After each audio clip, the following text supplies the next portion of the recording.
ನಮಸ್ಕಾರ ಸ್ನೇಹಿತರೆ, ಸರ್ಕಾರಿ ಯೋಜನೆಗಳು ಯೂಟ್ಯೂಬ್ ಚಾನಲ್ಗೆ ಸ್ವಾಗತ. ಇವತ್ತಿನ ವಿಷಯ ಈ ವಿಡಿಯೋದಲ್ಲಿರುವಂಥ ಮಾಹಿತಿ ಏನಪ್ಪ ಅಂತಂದರೆ, ಅಲ್ಪಸಂಖ್ಯಾತರ ನಿರ್ದೇಶನಾಲಯ ಮೌಲಾನಾ ಅಬ್ದುಲ್ ಕಲಾಂ ಆಜಾದ್ ಭವನ ಇಲ್ಲಿಂದ ಒಂದು ಆದೇಶ ಹೊರಡಿಸಿದ್ದಾರೆ.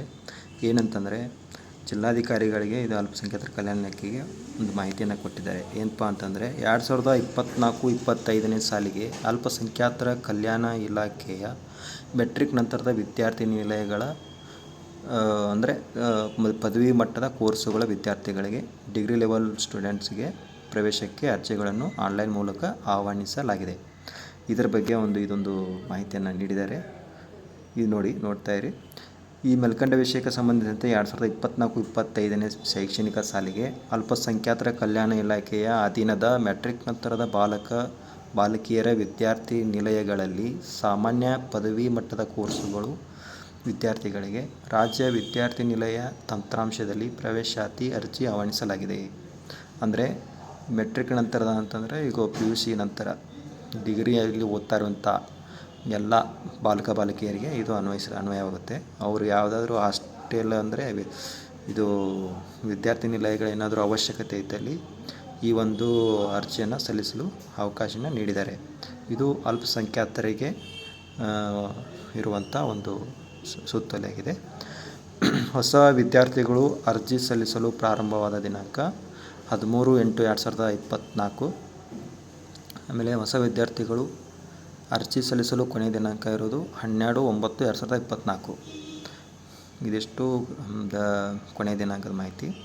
ಅದರಂತೆ ಎಲ್ಲ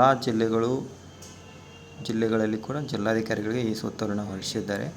ಆದ್ದರಿಂದ ರಾಜ್ಯಾದ್ಯಂತ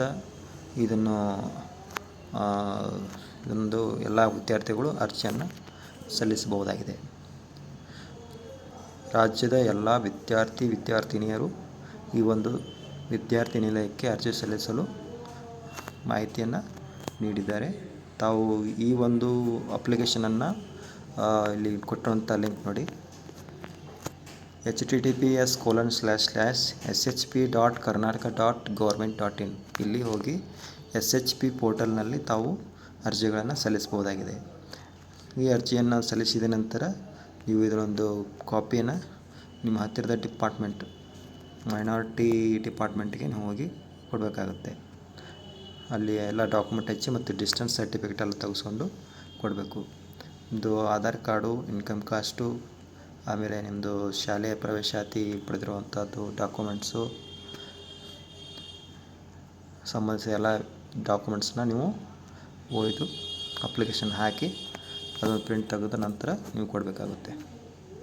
ಇದಿಷ್ಟು ವಿದ್ಯಾರ್ಥಿ ನಿಲಯಗಳ ಸಂಕ್ಷಿಪ್ತ ಮಾಹಿತಿಯಾಗಿದೆ. ಇನ್ನಷ್ಟು ಮಾಹಿತಿಯನ್ನು ಪಡೆಯಲು ನಮ್ಮ ಚಾನಲ್ಗೆ ಸಬ್ಸ್ಕ್ರೈಬ್ ಮಾಡ್ಕೊಳ್ಳಿ, ಲೈಕ್ ಮಾಡಿ, ಶೇರ್ ಮಾಡಿ. ಧನ್ಯವಾದಗಳು.